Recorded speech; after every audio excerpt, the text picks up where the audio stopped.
Merci. Alors, pour ma part, je tremble. Vous avez entendu sans doute dans le texte d'Élie ce matin, ce très beau texte de l'Ancien Testament où Jacob voit une échelle qui monte jusqu'au ciel. Aujourd'hui, avec le sujet que nous abordons, quand l'Église est défigurée, les témoins sont-ils disqualifiés? Eh bien, c'est sans doute la même échelle que Jacob, mais elle descend par le bas dans un chemin que Jésus a emprunté, qui est il faut bien l'appeler la descente aux enfers. Alors, je voudrais vous présenter nos intervenants. Je vous demande d'être attentifs à leurs paroles et d'être aussi plein de miséricorde, parce que ce sujet est tellement difficile qu'on n'avait pas forcément des centaines de personnalités ou de journalistes qui voulaient se battre pour parler de ce sujet. Alors, à mon extrême droite, mais cela n'a aucune connotation politique, Jean-Pierre Denis, qui est le directeur de la rédaction de La Vie. Juste à ma gauche, Céline Oyo, qui est journaliste à La Croix et qui est spécialisée dans l'information religieuse. Et puis,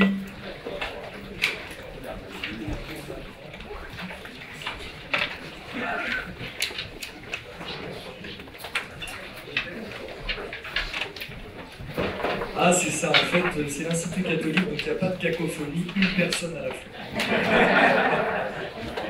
À ma gauche, beaucoup connaissent sans doute le père Nicolas Buté, qui est fondateur de la communauté Eucharistie, donc c'est un lien avec l'Eucharistie. Voilà, il nous le dira. Alors, quelques mots brefs d'introduction. L'Église est-elle encore crédible aux heures où nous parlons, alors que nous sommes en pleine tempête de ces crimes pédophiles? Aux États-Unis, en Irlande, au Saint-Siège, au Vatican, pardon même, les révélations des abus du clergé risquent, nous l'avons tous compris, de disqualifier l'Évangile et Jésus-Christ lui-même. Comment est-ce que aujourd'hui, demain, en France, nous allons pouvoir continuer à témoigner de Jésus-Christ aux périphéries, comme nous le demande le pape François, alors qu'il faut appeler un chat, alors que certains pasteurs, même si c'est une infime minorité, alors que certains pasteurs défigurent son Église? Comment est-ce que nous pouvons encore aujourd'hui, en septembre 2018, affirmer dans le credo que l'Église est catholique, bien sûr, mais qu'elle est sainte? Alors qu'en son sein, ce n'est pas une nouveauté, mais aujourd'hui quand même il y a une saturation, alors qu'en son sein, cette Église est remplie de criminels au sens judiciaire du terme.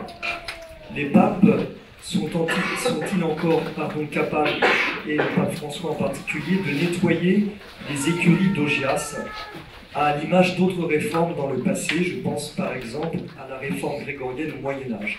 Et enfin, la conversion est-elle un programme crédible et efficace pour éviter demain ces crimes abominables et nous, témoins, retrouver une crédibilité?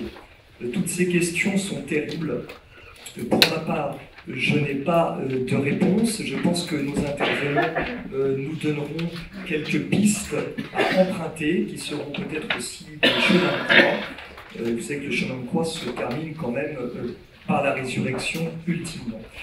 Je voudrais demander à Jean-Pierre Denis son regard de journaliste. On dit souvent que les journalistes sont spécialistes pour parler de tout alors qu'ils ne connaissent rien.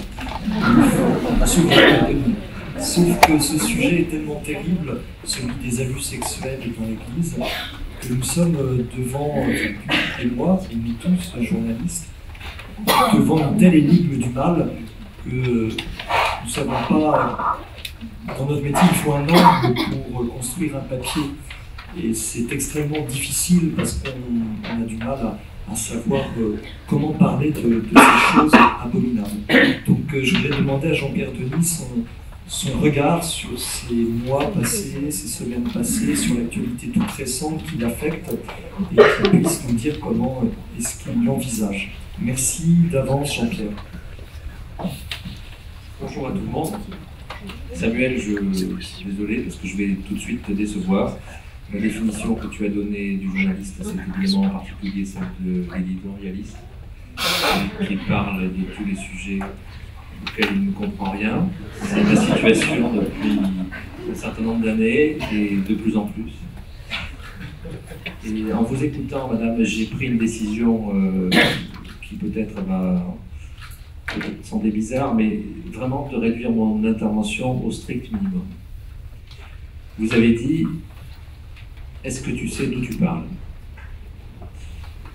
Cette question, en effet, elle a résonné en moi et elle résonne en moi de plus en plus souvent. D'où je parle?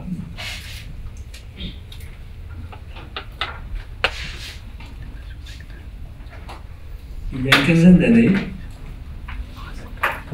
à la rédaction de La Vie, nous avons commencé à enquêter sur les abus sexuels, les abus de pouvoir commis dans des communautés religieuses.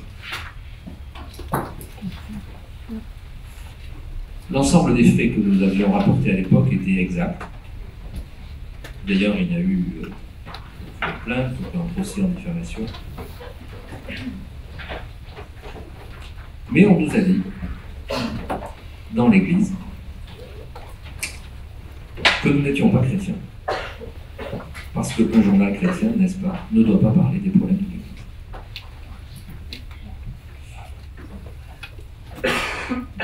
Peut-être que je suis trop influençable,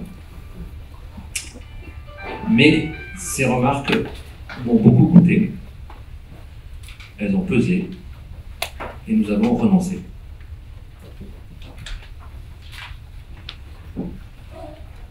Il y a une quinzaine d'années, peut-être une dizaine, étant à l'époque journaliste spécialisé dans l'information religieuse, j'étais à Lourdes à l'Assemblée des évêques. Et les responsables de l'époque sont venus expliquer aux journalistes que l'Église avait pris les mesures. Comme j'étais devenu un bon catholique, je les ai crus.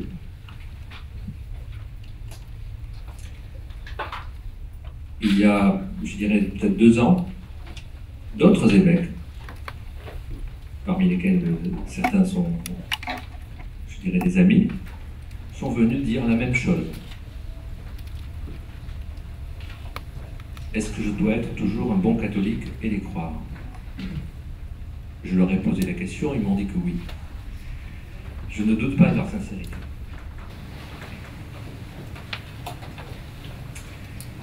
Il y a moins de 2 jours, j'étais à Rouen pour les obsèques du père Jean-Baptiste Sèvres, qui enseignait d'ailleurs ici, à l'Institut catholique, et qui se trouve être un de mes amis. Pourquoi cet acte? Évidemment, il n'y a pas de réponse rationnelle. Il y a un millier de réponses possibles. Comme dans toutes les tragédies, il y a un enchaînement de circonstances. Il s'est passé quelque chose entre cet homme et une jeune fille. Quoi? Je n'en sais rien. Et nous ne le savons pas. Nous ne saurons sans doute. Et je dirais peut-être, il faut l'espérer jamais. Mais il s'est passé autre chose. Ce prêtre est monté dans le grenier de son église et s'est pendu. Et là, je me suis dit, stop, je n'ai plus envie de jouer. Peut-être parce que c'est un de mes amis. Et j'ai regardé ce qui se passait ces dernières années dans l'église, et j'ai regardé ce qui se passait ces derniers mois et ces dernières semaines, et je me suis dit, ben, qu'est-ce qui se passe en fait? C'est la guerre de tous contre tous. Plus personne n'a confiance dans personne. Comment évangéliser dans ces circonstances? Plus personne ne peut avoir confiance dans personne. Au début de l'année, il y a quelques semaines, mon curé, au cours de son homélie, a dit « J'en peux plus, c'est lourd, c'est trop lourd ». Et je le comprends. Plus personne n'a confiance dans personne. Et la difficulté est d'autant plus grande que nous n'avons pas, il faut dire, l'habitude de nous parler. Nous n'avons pas l'habitude de nous parler des problèmes. Nous n'avons pas l'habitude d'entendre une parole comme la vôtre. Peut-être de se protéger. On était en train de discuter gentiment avec Céline ce matin à l'entrée de cet amphi. Et une dame a passé la tête et elle a dit: c'est quoi le sujet ici? On lui dit: bah, c'est l'église défigurée. Ah non, l'église défigurée, c'est pas moi. C'était le cri du cœur. L'église n'est pas défigurée. Mais moi, je pense que l'église défigurée, il faut que nous acceptions que c'est nous. Et je pense que c'est le point de départ de l'évangélisation aujourd'hui.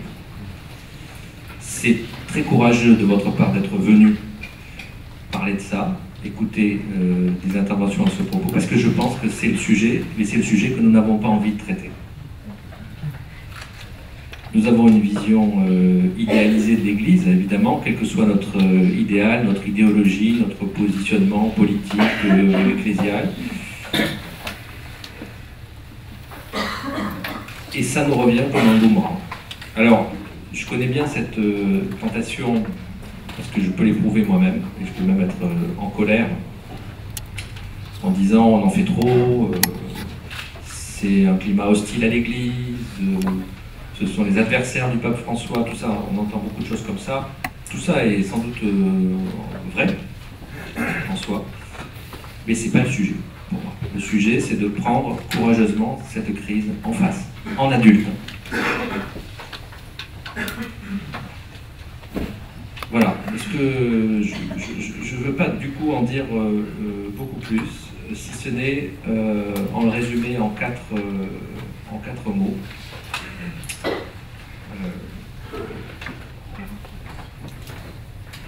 On dit oui, bien évidemment, on a la réponse. Alors, de plus en plus, je me méfie des gens qui ont la réponse. Parce que de plus en plus, moi je n'ai plus que des questions.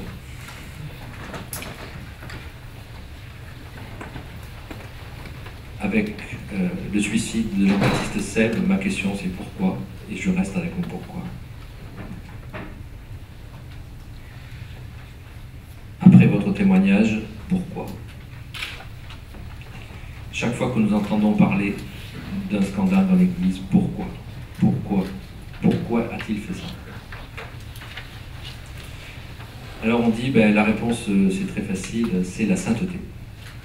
Alors d'abord, si la sainteté c'était si facile, j'aimerais bien que vous m'expliquiez, parce que ça pourrait m'intéresser. Mais je dirais, à partir de ces histoires,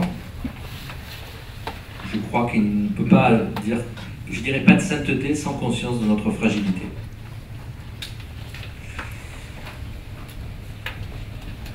Et quelle est la portée de cet acte? Un prêtre qui commet un acte qui remet en cause à ce point-là tout ce qu'il croit, tout ce qu'il professe, si ce n'est de nous faire prendre conscience qu'il faut aller jusque dans les failles. C'est l'expression qui a été employée jeudi par l'archevêque de Rouen, jusque dans les failles qui sont les nôtres. Pas d'évangélisation sans sainteté peut-être, mais pas de sainteté sans conscience de notre fragilité. Deuxièmement, pas d'évangélisation sans travail de vérité. Ce travail que j'ai à l'époque renoncé à faire, je regrette que nous ayons laissé à d'autres, en dehors de l'Église, le soin de le faire. Je regrette que nous ayons mis des années, et parfois des décennies, à accepter que ce travail commençait par l'écoute. C'est la raison pour laquelle je pense qu'il était très important que l'on commence par vous écouter. Pas d'évangélisation sans travail de vérité, pas d'évangélisation sans humilité. Il faut accepter que l'Église n'est pas dans l'état où nous aimerions qu'elle soit. Quand je parle d'humilité, je suis désolé si ça vous heurte, mais ça remet en question beaucoup de choses.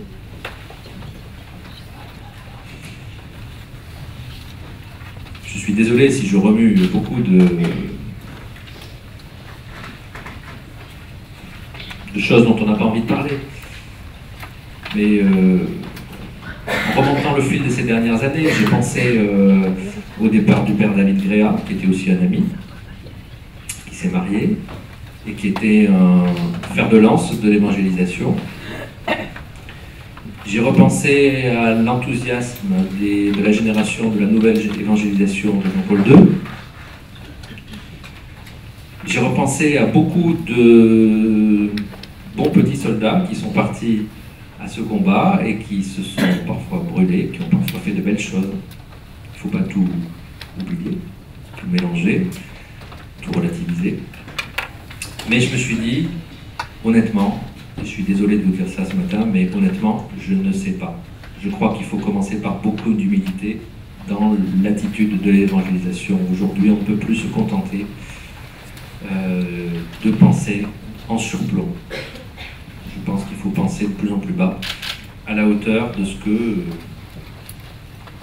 les gens peuvent ressentir sans être nécessairement hostiles à l'Église. Et c'est le dernier point, pas d'évangélisation sans proximité. Fragilité, vérité, humilité, proximité. Je ne crois plus au discours en surplomb, je crois à la conversation fraternelle, je crois à l'acte de parole autour de nous. Je ne crois pas aux grands plans, aux grands projets, aux grandes stratégies, et je pense que c'est au fond quelque chose d'assez évangélique. C'est en marchant avec les autres et en les écoutant que nous pouvons espérer, dans cette crise de l'Église, entreprendre un travail d'évangélisation qui est tout le sens de ma vie de chrétien et de journaliste. En les écoutant. En écoutant leurs paroles agressives, qu'est-ce qu'il y a derrière cette agressivité, qu'est-ce qu'il y a derrière cette colère. Je terminerai par une petite anecdote qui date de lundi soir. J'étais invité dans une émission de télévision pour parler du document des évêques sur la PMA. Le document est sans surprise. Tous les arguments sont connus, posés avec clarté. Mais je me sentais dans la situation du missionnaire qui arrive sur sa pirogue en Amazonie, dans une forêt. Il entend des drôles de bruits. Apparemment, il n'y a personne. Puis il se demande s'il ne va pas voir passer des flèches empoisonnées. Et j'étais frappé par le décalage entre ce document et évidemment la perception que l'on peut avoir dans un autre milieu de ce qu'est l'Église et de ce qu'est sa crédibilité pour donner une parole éthique. Alors, parole évangélique, n'en parlons pas. Mais je crois qu'il faut commencer par écouter tous ces bruits qui nous entourent, peut-être essayer de les apprivoiser, mais vraiment les écouter. Et je terminerai vraiment par là. Il faut, je crois, écouter aujourd'hui ce qu'on nous dit, même si ça nous déplaît profondément. Et je pense que c'est le lieu même de l'évangélisation. Merci.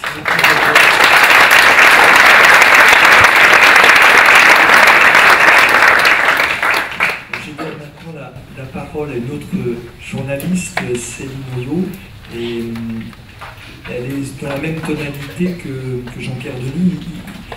Il faut mesurer pour un journaliste la difficulté de s'impliquer lui-même dans les choses dont il parle. C'est plus facile de parler de la croissance ou de la décroissance du PIB en Argentine que de parler de sa propre vie, de son propre métier.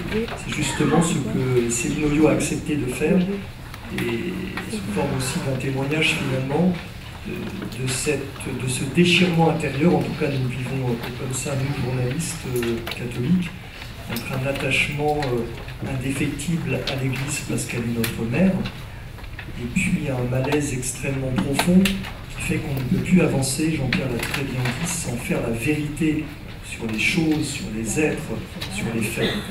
Alors merci Céline d'évoquer ce déchirement, ce n'est pas simple, mais c'est nécessaire. Bonjour à tous. Quand on me demande ce que je fais à la croix, je réponds que je traite essentiellement la pédophilie et les dérives sectaires. La question qui vient immédiatement, c'est comment tu fais? Ça va être horrible. Effectivement, c'est terrible, mais je me sens sereine. Et quand je dis ça... On entend mal. Ouais. Et quand je dis ça, certains me regardent bizarrement en se demandant si j'ai pas un problème. Ça veut pas dire que j'ai pas de colère, que j'éprouve pas du dégoût, de la tristesse, que je suis pas révoltée quand j'entends les témoignages tels celui d'Hélène. J'ai été traversée par toutes ces émotions et je le suis encore parfois, d'autant que quand on est journaliste d'information religieuse, par excellence, on est amené à découvrir les arrière-cuisines de l'Église et elles sont parfois très sales. Et j'ai vu effectivement au cours de ces 15 dernières années des choses que je ne soupçonnais pas et que mes jeunes collègues aujourd'hui découvrent avec stupeur et avec une grande souffrance. Pour nous, effectivement, comme le disait Samuel, couvrir les dérives de l'Église, c'est bien différent de ce que fait un journaliste économique quand il y a un krach boursier ou quand il découvre des malversations financières, ça ne l'ébranle pas dans ses fondations. Nous, ça vient nous toucher dans ce qu'il y a de plus intime à notre vie. Il y a une tension permanente et entre ce métier qui demande l'honnêteté, la recherche de la vérité, la justesse, et puis notre foi et notre attachement à l'Église. Alors comment, au fil de toutes ces années, je n'ai pas été écœurée? Comment est-ce que j'aime encore cette Église? Pourquoi je continue à en traiter tous les jours dans la croix? Par quelles étapes je suis passée, de la sidération à la maturation? C'est ce que je vais vous raconter brièvement. Comment j'ai découvert ces tensions, comment je les ai traversées, j'en ai souffert, comment je les accepte et comment j'ai essayé de les surmonter. En fait, dès que j'ai commencé, c'était en 2002, moi j'étais une jeune journaliste, génération JMJ, Jean-Paul II, j'avais vécu une expérience de conversion personnelle quelques années plus tôt avec le chemin neuf. Je fréquentais les communautés nouvelles et je rêvais de mettre mon métier au service de ma foi et de mon attachement à l'Église. Et à ce moment-là, en fait, mon premier reportage a été aux États-Unis, la découverte des catholiques nord-américains. En 2002, c'est le Boston Globe, les révélations, Spotlight. Et donc, première déconvenue, premier gros choc, l'arrivée dans Boston, les catholiques étaient dans un effondrement total, presque aussi violent que les tours jumelles l'année d'avant. J'arrive ensuite, toujours en 2002, premier job, pendant 4 ans à Radio Vatican à Rome. Là, j'étais au cœur de ce que je désirais faire et je me retrouve via des amitiés, via mon travail au Vatican, confrontée à la double vie de certains prêtres que je découvre, qui est comme un secret de polichinelle, qui ressemble bien par des écarts, même sans tous les excès, mais à ce que dénonce Monseigneur Vigano dans sa lettre. Et là, moi, je suis très meurtrie, en fait, ça me bouleverse. Parce que c'est l'envers du décor, la face sombre de l'Église que je n'imaginais pas. Et c'est comme si ma mère, je découvrais ses dérives et que je devais traiter avec ça. En fait, de ce passage à Rome, j'ai gardé une très grande amertume. Je me souviens, à mon départ, il y avait un cardinal qui m'avait montré la place Saint-Pierre du haut de son bureau et il me disait « Vous savez pourquoi il y a autant de foi sur cette place? Parce que les gens, quand ils repartent, ils la laissent. » Et alors moi, j'ai pas laissé. Il était tout à fait lucide. J'ai pas laissé la foi sur la place Saint-Pierre. J'avais toujours la foi, mais c'est vrai que dans le rapport à l'Église, j'étais très blessée. Et en fait, j'ai continué, j'étais embauchée à la croix. Et là, très vite, en fait, mon premier reportage a été envoyé en Irlande pour couvrir le scandale en 2009, un rapport Murphy qui montrait, énorme rapport qui montrait que les évêques de Dublin avaient couvert pendant 30 ans les abus. Donc ça me suivait étape en étape. Et en fait, ce qui m'a beaucoup aidée à ce moment-là, c'était d'abord il y a eu une retraite spirituelle, je n'y allais pas du tout pour ça, mais je me suis retrouvée dans une retraite qui était animée en fait par des laïcs, hommes-femmes, des prêtres, des religieux, qui étaient de sensibilité ecclésiale très différentes. Il n'y avait pas d'uniformité, mais ils étaient tous unis dans le service des retraitants. Et en fait, j'étais très touchée par ce qui s'est vécu et je me suis rendu compte que de l'identité profonde de l'Église qui était pas une institution seulement, mais c'était un canal de miséricorde très pauvre, qui était quand même ce canal qui laissait passer une grâce. Et cette grâce, en fait, m'a donné une sérénité profonde qui, après, m'a plus quittée. Donc j'ai continué à voir venir des affaires sans le chercher. En fait, j'ai été amenée en quelques mois à traiter des dérives du fondateur de la communauté Saint-Jean, du père Labaki au Liban, de certaines communautés nouvelles, de sœurs, les travailleuses missionnaires, les sœurs de Bethléem. Enfin, ça arrivait à chaque fois par des biais différents, mais sans que je le cherche particulièrement. Et en fait, j'ai été soutenue dans ce travail par ma direction qui, heureusement, m'encourageait, notamment mon chef, qui est présent dans la salle, et qui toujours m'a dit, ces mots, c'était la croix sonore, vraiment à traiter de ces affaires, à ne pas être dans le déni ou le silence, mais à notre manière, c'est-à-dire vraiment en respectant les personnes, en donnant la parole aux différentes parties, en usant de délicatesse et de mesure. Et puis à partir du moment où on l'écoute, en fait, là, la parole se libère, et donc j'ai reçu aussi beaucoup de témoignages de victimes qui m'ont bouleversée. Et en fait, à chaque fois, la justesse de leurs témoignages, souvent sans haine, dans une grande pauvreté, en fait, m'a confortée dans la conviction que oui, il était nécessaire de nommer le mal qui afflige l'Église. Et pour ça, en fait, on ne peut pas faire l'économie d'un travail sur soi. Et c'est vraiment ce qui m'a frappée toutes ces années. Ce travail sur soi, il peut se faire de différentes manières, mais il est essentiel pour purifier ses propres intentions. Pourquoi est-ce que je traite de ces sujets? Est-ce que c'est parce que j'ai des comptes à rendre, j'ai des comptes à régler avec l'Église? Est-ce que c'est parce que j'ai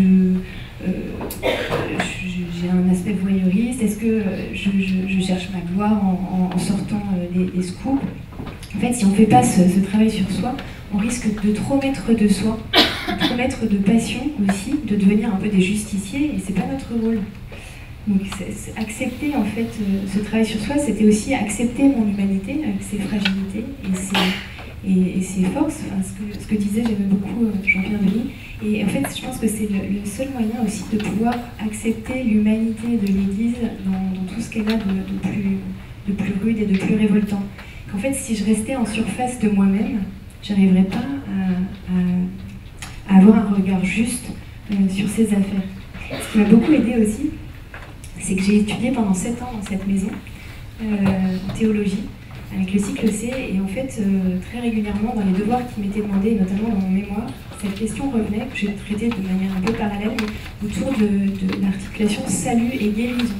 Comment, en fait, le Christ vient nous sauver concrètement dans nos failles, dans nos fragilités aujourd'hui.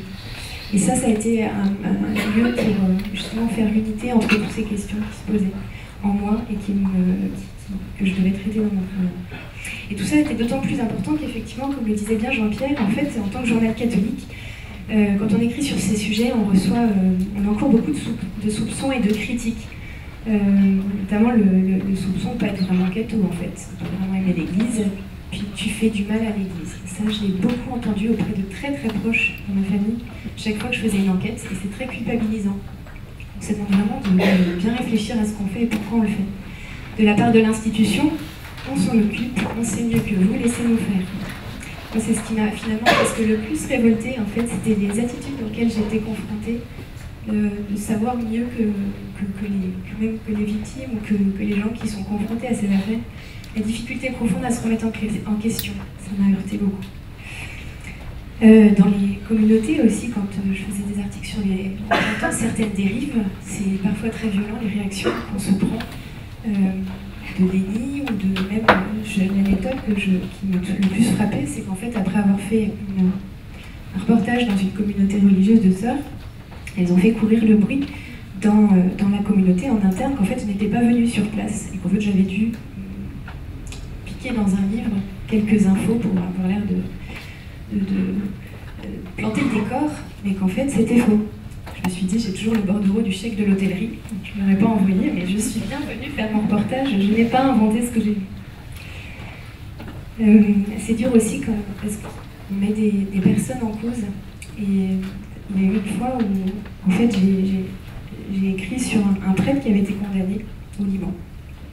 Et le Vatican l'avait condamné, mais en fait il continuait à couler des jours paisibles, Et en fait, donc, quand j'ai rendu public cette condamnation et les raisons pour lesquelles, très graves, il avait été condamné, j'en ai pas dormi pendant 3 jours. Parce que je me disais, mon Dieu, si jamais il se suicide. Et Dieu sait qu'aujourd'hui, encore ces questions, on le voit dans l'actualité récente, se posent. Et en fait, au bout de 3 jours, il y a un prêtre de l'officialité, d'une officialité, qui m'a appelé. Ça n'arrive pas tous les jours qu'on ait un retour comme ça pour me dire que mon article était très bien.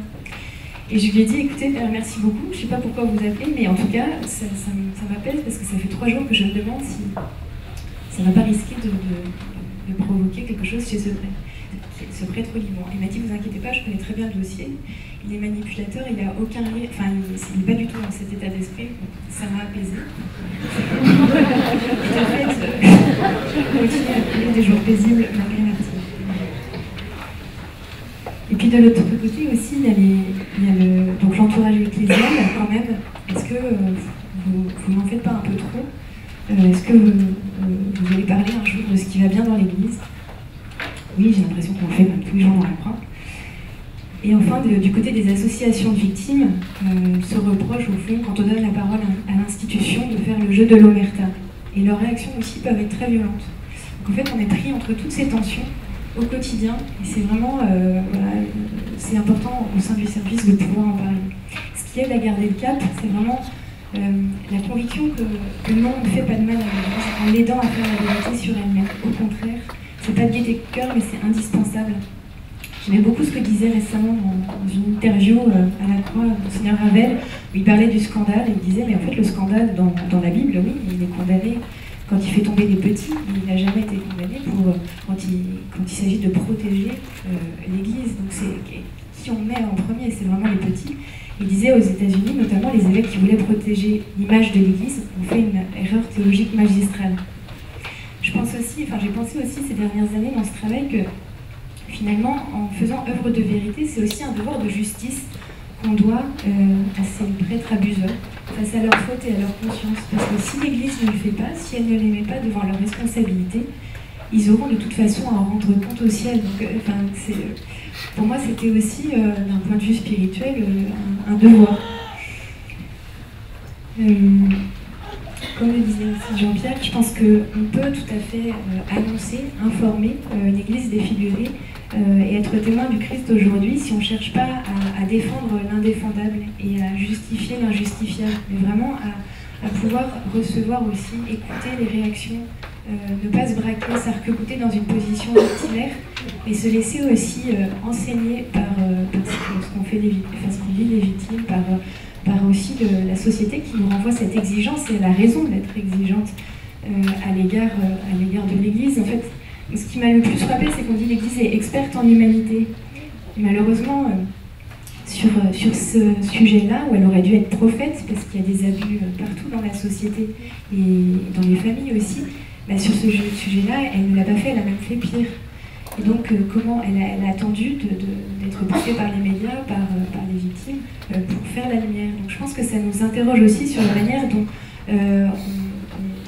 on se rapporte à la vérité. On ne la détient pas toute, et je pense que c'est aussi dans un dialogue et dans une écoute humble et espérante avec ces personnes qu'on peut témoigner, et au contraire, en accueillant en fait leur colère qui fait écho à la nôtre et à nos propres révoltes, essayer de les traverser ensemble pour pouvoir aller plus loin. Et enfin, les leçons que je tire aussi de ces différentes années, c'est que vraiment cette crise, elle nous appelle à être adultes dans la foi, et c'est ce que le pape aussi dit avec cet appel à prendre chacun nos responsabilités. Je continue à aimer les prêtres, à les respecter, mais à recevoir beaucoup de leur paternité spirituelle, mais cette paternité spirituelle, ça ne veut pas dire qu'il faut qu'on reste dans une sorte de position plus infantile où on attend tout de la parole qui vient d'en haut. Et je pense que ça, c'est vraiment important de pouvoir ensemble collaborer à cette œuvre d'évangélisation et avancer en adulte, nous tenir debout. Voilà.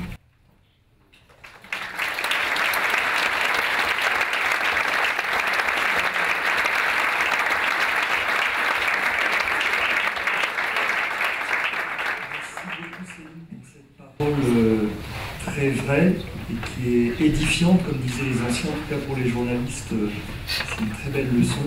Alors, dans le quart d'heure qui nous reste, je voudrais confier, parce qu'il aime bien l'émission Impossible, je voudrais confier à Nicolas Buté une mission Impossible en lui posant 2 questions auxquelles on ne peut pas répondre en un quart d'heure, mais je lui pose néanmoins. Je crois qu'il le savait quand même. Première chose, on dit souvent, et Jean-Pierre l'a évoqué, que sans doute qu'il faut changer d'abord nous-mêmes, et tous, et d'abord se convertir, et peut-être espérer, je ne sais pas par quel chemin, mais de prendre vraiment le chemin de la sainteté. Et puis aussi une question personnelle qui est très difficile, mais tu m'as dit que tu voulais bien l'évoquer. Le pape dit bien qu'à la racine de tous les abus, pas seulement les abus sexuels, il y a la question de l'autorité qui n'est pas celle du prêtre ou du religieux, l'autorité donnée par Jésus-Christ, qui est celle de Dieu même, qui est affreusement détournée de multiples manières. Et on dit souvent que dans les communautés nouvelles, et avec Karlstein aussi, forcément il y a sans doute des charismes de l'autorité qui est donnée. Et comment est-ce qu'à Karlstein, de toi-même, comment est-ce que tu te défies, si tu permets, de toi-même, que ces trésors donnés par Dieu ne puissent pas devenir des armes contre nos frères. Merci Nicolas. Merci Samuel, merci aussi à ceux qui sont intervenus, merci à Hélène.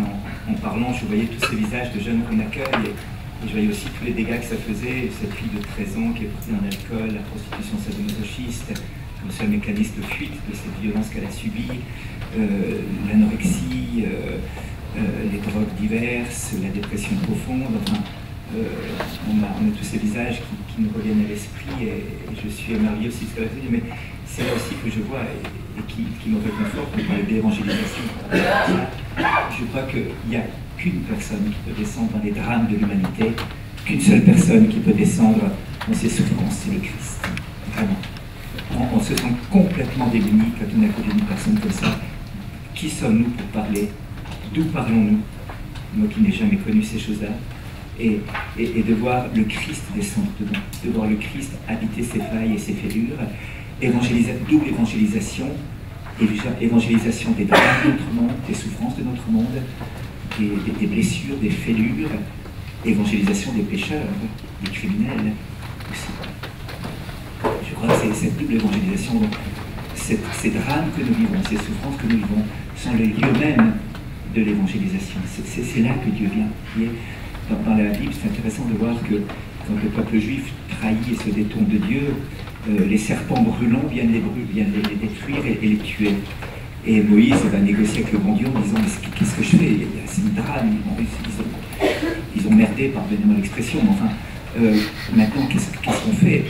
Et Dieu dit, il y a un problème avec quoi? Avec les serpents brûlants. Il a fait toi un serpent brûlant. Il dit non, mais justement, ça c'est leur phobie. Les serpents brûlants, c'est leur phobie, je t'explique, psychologiquement, ils ne supportent plus. Et Dieu dit, alors fais-toi un serpent brûlant que tu dresseras au milieu. Et c'est le même mot, séraph. Après, on a dit serpent d'airain. En hébreu, c'est un peu la même. Enfin, c'est un mot qui peut s'approcher. Le mot que Dieu utilise, c'est serpent brûlant. Et le serpent brûlant détruit. Et alors, c'est au lieu même où la destruction se fait que le salut va être donné. C'est au lieu même où la trahison a été vécue et où la mort se manifeste que tout d'un coup, il y a un serpent brûlant qui va venir et qui sera capable de guérir. Le même mot, la même réalité, parce que une fois elle est sans Dieu, l'autre fois elle est avec Dieu. Je crois que c'est la première chose que j'aimerais dire. La deuxième chose sur la sainteté. Effectivement, je crois que le drame est vraiment là. Alors de nouveau, quand on lit certaines hagiographies, on a envie de pleurer. Je lisais Saint Philippe Néri, il jeûnait au sein de sa mère le vendredi déjà. C'est vachement édifiant. Hein, on arrive de s'extasier devant ce fait extraordinaire. Moi, ce qui me touche de Philippe Néri, voyez-vous, c'est que ce gars a une prière qu'il priait tous les jours. Seigneur, prends garde à moi aujourd'hui. Car si tu ne prends pas garde à moi, je suis capable à moi tout seul, d'ici ce soir, d'avoir commis tous les péchés de la terre et d'avoir abjuré ma foi. Ça, c'est le chemin de la sainteté. On connaît tous Maximilien Kolbe. Maximilien Kolbe est le héros de l'Auschwitz. On est tous émerveillés, on dit, bon, si on arrive au tiers d'achever de cette personne, ce serait déjà pas mal. Maximilien Kolbe écrit dans son journal, le jour où tous mes moyens ont défailli, le jour où je me suis aperçu que j'étais bon à rien, et que mes supérieurs ont vu que j'étais bon à rien, si ce n'est à jeter à la poubelle. L'Immaculée s'est servi de ce bon rien pour faire quelque chose. Imaginez un bon peintre qui doit peindre avec un balai. J'étais ce balai, l'Immaculée était le peintre. C'est-à-dire que toute sainteté part d'une expérience d'une misère. La Bible est traversée par ça. On ne nous cache rien. David, il a tué Uri, il a couché avec Bézabé, il avait assassiné le mari après. Salomon, le roi de la sagesse, 700 femmes, 300 concubines. Franchement, c'est pas très correct. Chapitre 19 des Juges, le meurtre de Gibéa, une histoire complètement trash, je vous laisserai lire. Chapitre 19 des Juges, pardon. C'est vraiment un temps de moins de 18 ans. Vous allez voir. La Bible ne cache pas ces misères. Pierre a trahi.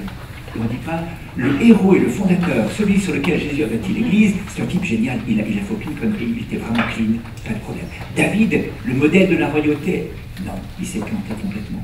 Et je crois que de nommer les choses, de verbaliser les choses, appartient complètement à cette réalité. De penser autrement à la sainteté. Alors, le premier point que j'aimerais relever, je crois que c'est Benoît XVI déjà et François qui l'a nommé. Le drame de notre monde, il est pélagien et il est gnostique. Il est pélagien gnostique. Qu'est-ce que ça veut dire?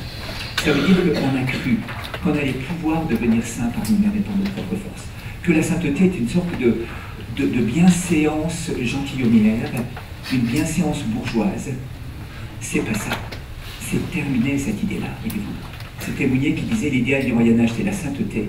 L'idéal de la Renaissance, c'était l'héroïsme. L'idéal des temps modernes, c'est le confort. Et finalement, un saint, c'est quelqu'un bien comme il faut, qui ne dérange pas. Mais les saints ont toujours emmerdé, pardonnez-moi l'expression, ont toujours dérangé l'establishment, ont toujours été à contre-courant, en raison même de leur conscience de leur vulnérabilité, voyez-vous. Quand Mère Teresa va être choisie par Jésus, elle négocie le coup avec Jésus. Elle dit, mais je resterai une sœur de Lorraine, je ferai tout bien, tout ce que j'ai à faire. Jésus dit, non, les pauvres t'appellent, il faut que tu y ailles. Et elle a l'argument suprême. Ne vois-tu pas que je suis la plus misérable et la plus pécheresse de toutes les religieuses de la terre? Réponse de Jésus. Je sais que tu es la plus misérable et la plus pécheresse de toutes les religieuses de la terre. C'est pour ça que je t'ai choisi. Alors, Jésus ne fait pas dans une sorte de fausse commisération, mais non, un peu d'estime de toi, tu peux faire du coaching pour un peu d'estime de toi. Franchement, tu n'es pas aussi nul que ce que tu crois. Deuxièmement, il n'est pas dans le mensonge, il dit la vérité. Il est franc. Tu es la plus misérable et la plus pécheresse de toutes les sœurs de la terre. Et c'est parce que tu es telle que je te choisis pour la mission qui est là. Cette fêlure, cette blessure au cœur de l'ami de Dieu est la porte d'entrée de la grâce. C'est ce que Peggy appelle la mouillature de la grâce. La grâce, ça ne mouille pas et ça ne bouille que s'il y a, comme disait Leonard Cohen, le crack, où la lumière peut rentrer. Une fissure par laquelle la lumière peut rentrer. Il faut repenser complètement notre modèle de la sainteté. Et ce pélagianisme, Benoît XVI disait, le pélagianisme des pieux, ceux qui font tout en ordre. Et ça, c'est une grande crainte pour moi aujourd'hui, voyez-vous, une sorte de la cléricalisation dont parle le François, mais aussi une sorte de crise identitaire, comme mécanisme de défense psychologique, par une sorte de retour à certaines formes du passé, qui sont véritablement, et on ne le comprend pas, on les théologise, mais elles sont des crises psychologiques. Elles sont des mécanismes de défense de l'angoisse psychologique qu'il va falloir démasquer pour se dire attention, ne théologisons pas ce qui est de l'ordre psychologique. Ne sublimons pas, pour reprendre un mot freudien, ce qui appartient véritablement à un processus psychologique compréhensible, devant un monde qui fait peur, devant des situations qui sont embarrassantes, d'avoir des mécanismes de défense, ça appartient à la logique psychologique. Mais ne théologisons pas ces mécanismes identitaires ou régressifs qui sont là. Donc, le pélagianisme des pieux, c'est ainsi qu'appelait cette attitude le pape Benoît XVI, puis le pélagianisme des bourgeois, c'est-à-dire ceux qui se disent mais Dieu n'est pas si exigeant que ça, finalement, quand je me compare, je ne suis pas meilleur et pas pire que les autres, mon père, j'ai pas tué, j'ai pas volé, j'ai pas violé, c'est pas mal, je suis bien. On ne peut pas se comparer à ça. Ce que nous dit la crise d'aujourd'hui, c'est qu'on doit faire la vérité, aller jusqu'au bout. Et c'est donc un rappel d'une chose fondamentale qui est la grâce. La deuxième chose, c'est, et ça touche la volonté, voyez-vous. Le pélagianisme touche un déficit de volonté, un mauvais rapport à cette dimension spirituelle de l'être humain qui est la volonté. Le deuxième problème, c'est le gnosticisme. On a beaucoup parlé de formation dans l'Église. En fait, la formation a été réduite à une accumulation de connaissances. Et c'est pas ça la formation. Dans tous les documents de l'Église, quand on parle de la formation du prêtre et de religieux, c'est la configuration au Christ pauvre et humilié. La configuration au Christ pauvre et humilié, dans une dimension à la fois intellectuelle, dans une formation humaine intégrale, comprenant aussi la psychologie, comprenant la chair. Quel rapport j'ai à la chair? Et quel rapport j'ai à la psychologie? Comment je me connais vraiment? Et donc, on a complètement déplacé la question de la formation au niveau de l'intellectualisation, qui est encore un mécanisme de défense psychologique. L'intellectualisme. La dernière parole de Benoît XVI, on ne peut pas taxer de relativisme par rapport à l'intelligence. Dans le Ratzinger-Schülerkreis, c'est-à-dire le groupe des étudiants Ratzinger, c'est-à-dire tous les intellocatos les plus élevés de ce temps de l'histoire.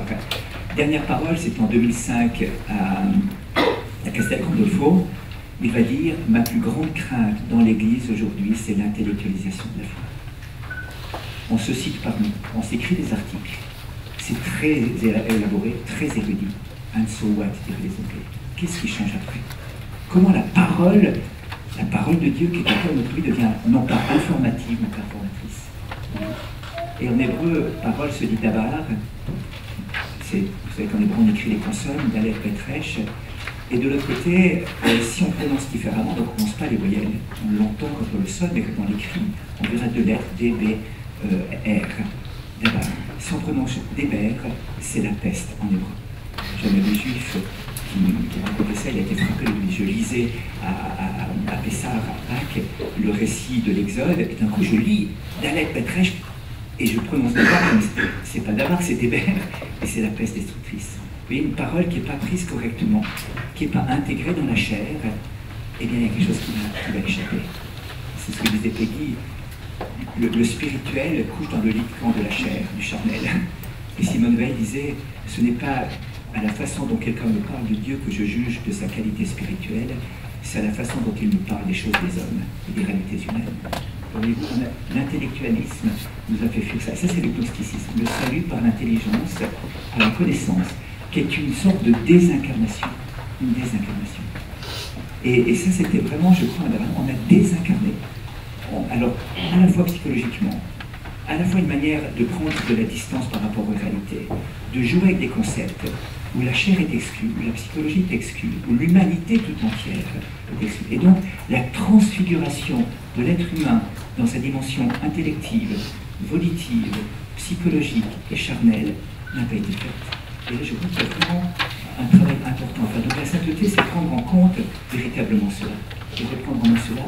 Et puis, alors, donc une église humble, proche de la pauvreté.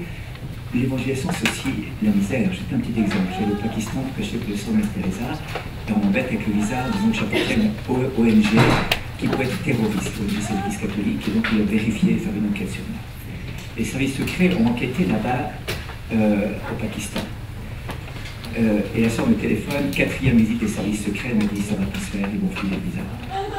5e visite, c'était le grand chef qui arrivait. Il leur dit que cet homme va venir, ce membre de cette ONG va venir partager votre vie et faire quelque chose. Et votre mission, c'est quoi votre mission? Et la sœur dit venez. Et elle ouvre le dortoir où il y a 30 femmes handicapées physiques et mentales, et le dortoir où il y a 20 enfants handicapés physiques et mentales. Et le gars des sacerdotes dit quoi? Vous occupez de ces gens-là? Mais c'est pas possible! Mais vous faites pas ça! Il dit, mais oui, c'est notre mission, on est venu ici pour ça, pour s'occuper des pauvres. Il aura son visa pour 15 jours. Et je vais dire à ma famille, vous donner de l'argent pour vous aider dans ce que vous faites. Le responsable des services secrets, musulman, pakistanais, est bouleversé par la chair pauvre qui est touchée.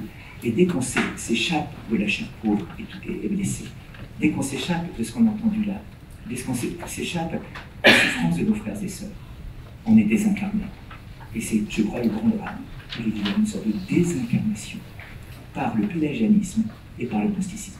Quand François identifie ces deux grands mots qu'il répète en permanence depuis le début de son pontificat, c'est qu'il faut prendre très au sérieux. Et il dit c'est tellement sournois qu'on en est tous imbibés sans s'en rendre compte. Et je vous demande un examen de conscience pour découvrir comment se prévenir de la grâce.